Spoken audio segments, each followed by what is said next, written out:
Hava, and today we're exploring the Brooklyn Botanic Garden. Covering 52 acres of New York City, the Brooklyn Botanic Garden is located in the heart of Brooklyn and features thousands and thousands of plant species. By producing a show about the things to do in New York City, I'm making my dreams come true. I hope it inspires you to do the same, whether that means exploring New York yourself or chasing one of your other wildest dreams. This is Hava's New York. As far as first impressions go, I don't have a lot to go on standing outside here, but it definitely seems like it's really peaceful, and the air already smells so good with different plant varieties just on the outside of the building. So I imagine it's gonna smell wonderful inside of there. And even though I'm a total city girl, I'm also a nature girl, so I'm excited to smell the plants, and I think it's gonna be a really peaceful experience.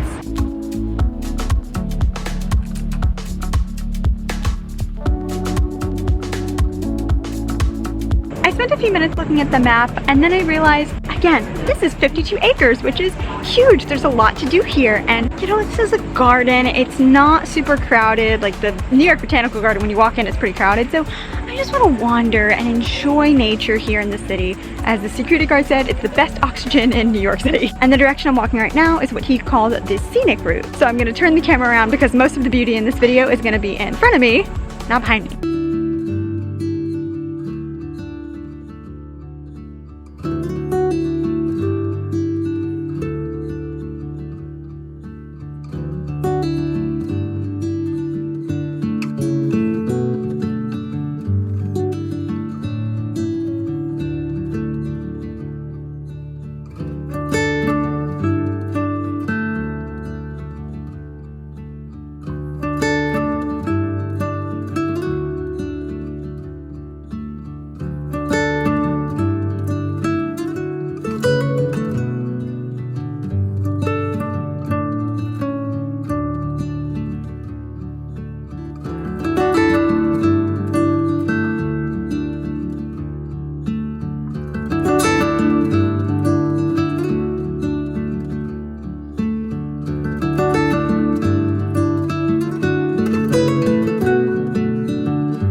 The dragonfly going for a ride. That is so cute.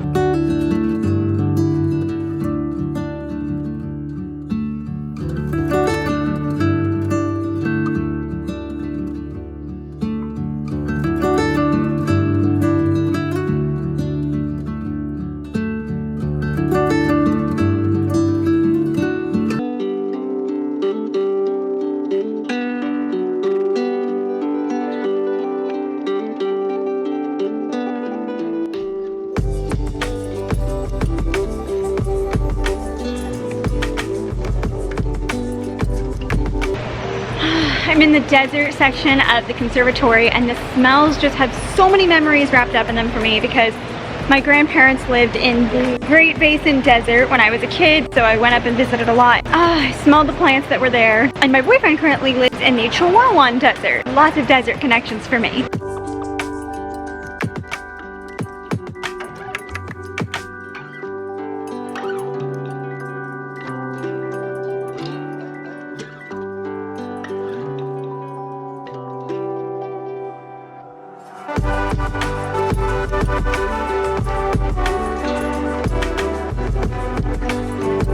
So many of the plants here in the rainforest section are actually foods and spices that we're all familiar with. It's incredible.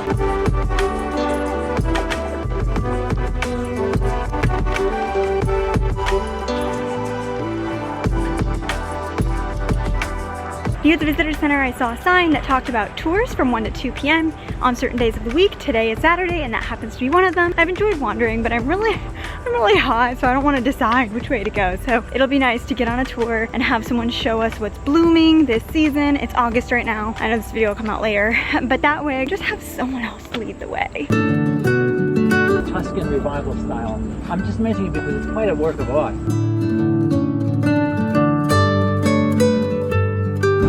Look at it, it's just magnificent. A lotus. You wouldn't realize there's a drought here. Top of the garden there is about 20, 30 feet higher than the south end. So we have gravity pulling our water from the Japanese garden all the way down by gravity to the pool at the bottom.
On the tour, I learned that the Brooklyn Botanic Garden was designed by the Olmsted brothers, who also designed Prospect Park and Central Park, which I have a video on in the description below, has 14,000 varieties of plants and welcomes 800,000 visitors per year. The Brooklyn Botanic Garden was quieter than the New York Botanical Garden, which surprised me because the New York Botanical Garden is further away from a lot of locations than the Brooklyn Botanic Garden is. There is very much a mix of tourists and locals here. Occasionally you can hear some city noise here. Maybe you can hear the background right now.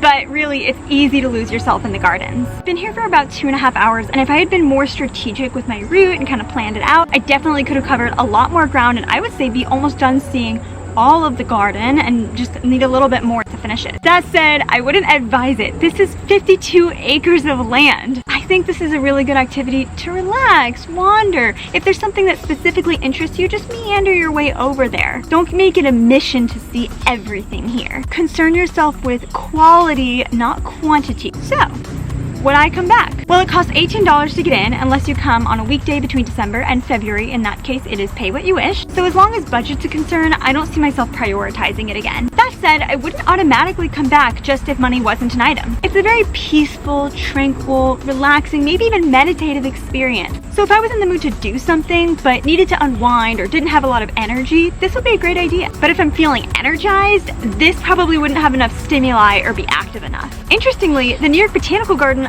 from my experience, had a lot more energy. You can click here, or the link is in the description below to see that after this. As if this wasn't enough nature, basically next door to the Brooklyn Botanic Garden is Prospect Park. I've got content coming to this channel very soon on Prospect Park, so make sure you're subscribed, have notifications turned on, and while you're at it, just go ahead and like this video, and also join me over on Instagram. You've got my handle now. Send me a DM, introduce yourself. I would love to know who you are. Thank you so much for watching. I will see you in the next video. Bye.